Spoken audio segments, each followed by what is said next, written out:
primeira coisa que eu vou perguntar para vocês, isso não é conversa minha, já vou chamar, vou chamar uma ciência dura para afirmar. Em termos de mecânica quântica, quantos extintores existem nessa sala?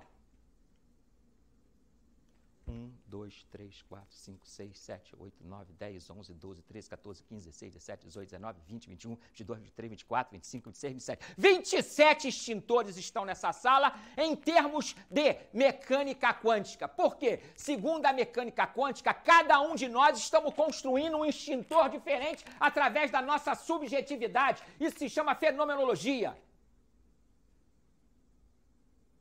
Existe um livro de mecânica quântica chamado Space Time Beyond, Espaço, Tempo e Além, onde o professor Fred Alan Wolf mostra, através de suas equações, que se todas as pessoas... Opa, é 28, tem mais um aqui, ó. Se todas as pessoas saírem dessa sala, sabe o que vai acontecer com esse extintor? Olha só, eu não estou falando de filosofia não, tá? Eu estou falando de mecânica quântica. Ele vai desaparecer, porque ele só está aqui porque nós estamos colocando ele aqui. E não é filosofia, não é psicologia, é mecânica quântica. Compre um livro, Space Time Beyond, Espaço, Tempo e Além. Autor, Fred Alan Wolf, uma das maiores autoridades de mecânica quântica do mundo.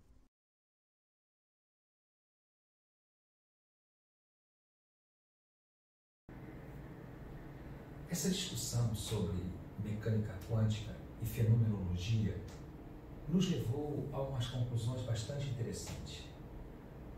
Até porque um cara chamado Werner Heisenberg propôs uma coisa chamada função de onda. Né? O que seria isso? Né? O elétron, aquilo que estrutura a matéria como nós a conhecemos, ele tem duas formas de comportamento. Vamos ver.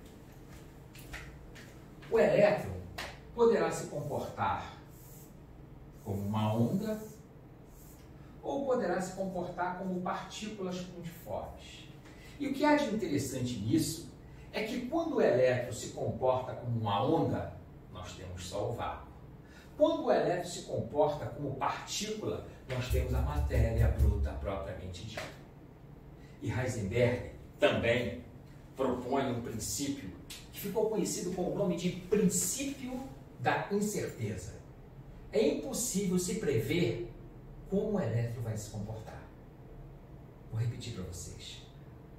O elétron pode se comportar como uma onda ou como partícula.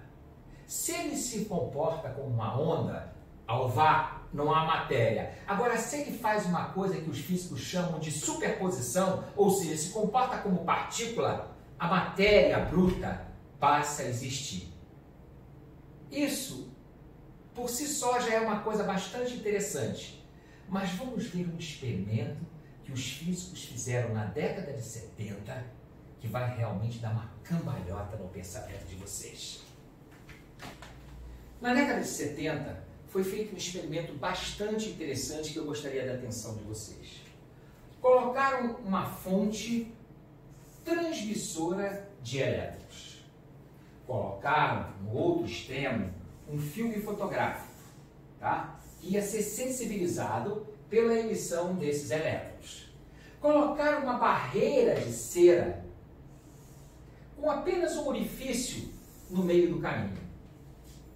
Quando ligaram essa fonte transmissora de elétrons, todos os elétrons que saíram dela passaram a se comportar como partículas, passaram pela barreira de cera e ficaram registrados no filme fotográfico.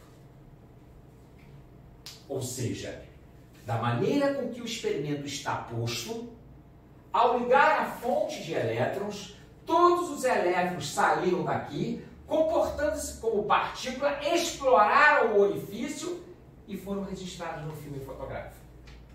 Dando sequência ao experimento, eles fizeram uma pequena modificação.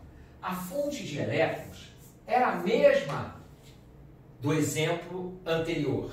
O filme fotográfico estava lá, do mesmo jeito, só que a barreira de cera já não era mais com apenas um orifício, ela tinha várias ranhuras. No momento em que ligaram essa fonte de elétrons, todos os elétrons que saíram daqui passaram a se comportar como onda para aproveitar melhor o experimento como foi feito. Olha só, há uma coisa interessante aí que a gente precisa observar. A mente do experimentador, ao provocar uma modificação no experimento, transformou o comportamento da natureza. No primeiro momento, todos os elétrons se comportaram como partículas. A mente do cientista modificou o experimento, modificou a fantasia do experimento, modificou a metáfora do experimento, provocando com isso uma modificação no comportamento da natureza. Isso nos leva a uma conclusão bastante interessante. A mente do homem determina como o elétron vai se comportar e, consequentemente, a existência ou não da matéria. Senhores, senhoras, essa reflexão chama a nossa atenção para o seguinte fato: a sua mente, a sua alma, tem função determinante no comportamento da natureza. Isso me lembra uma coisa bastante interessante, quando o Dr. Carl Gustav Jung dizia algo que chamou a atenção, a minha alma incendiou quando ele falava isso no seu texto. Pacientes chegavam para a clínica com a vida toda destroçada, cheia de problemas, sem emprego, com todas as dificuldades, a alma toda desequilibrada, desarmonizada. E a terapia ia fluindo. E na medida em que a terapia ia fluindo, em que o paciente ia harmonizando a sua psique, como que de forma mágica, as coisas do lado de fora começavam a se organizar. Aquele inventário do pai que havia morrido, que não saía há vários anos, começa a sair. Aquela oportunidade de emprego que ele tanto buscou acontece. Dr. Jung chamava atenção para uma harmonia da psique, provocar uma harmonia no mundo do lado de fora, na vida desse paciente, como que de forma mágica. Agora sim, a gente começa a entender algo que a gente a vida toda escutou. Tem que pensar positivo, tem que acreditar, mas não é pensar, forçar o pensamento, mexe cadeira, não.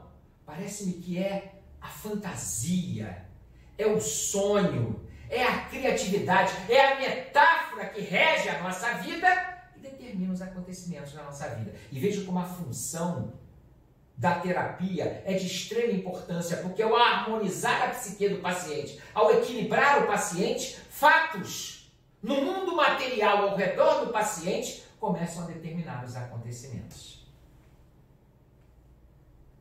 Isso por si só é motivo para uma reflexão dos senhores. Não é somente em mens sana, em corporis sana. A alma equilibrada, a alma harmonizada determina os acontecimentos ao redor dessa alma. No mundo físico, no mundo material. Jung escreve um texto intitulado Mysterium Inconnuxiones, onde ele propõe um nível chamado nível psicoide. É um nível em que a psique começa a esbarrar no mundo material.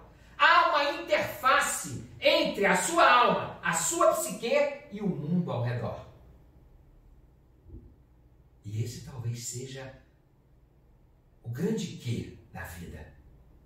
A partir desses acontecimentos, nós construímos coisas como magia, como alquimia. Por quê? Esse elo entre a psique e o universo material explica e justifica uma série de coisas. Então, senhores, o seu câncer, a sua leucemia, o seu problema de saúde, baseado no que nós vimos até agora, começa e termina cuidar da alma, buscar a harmonização da psique para os acontecimentos na vida.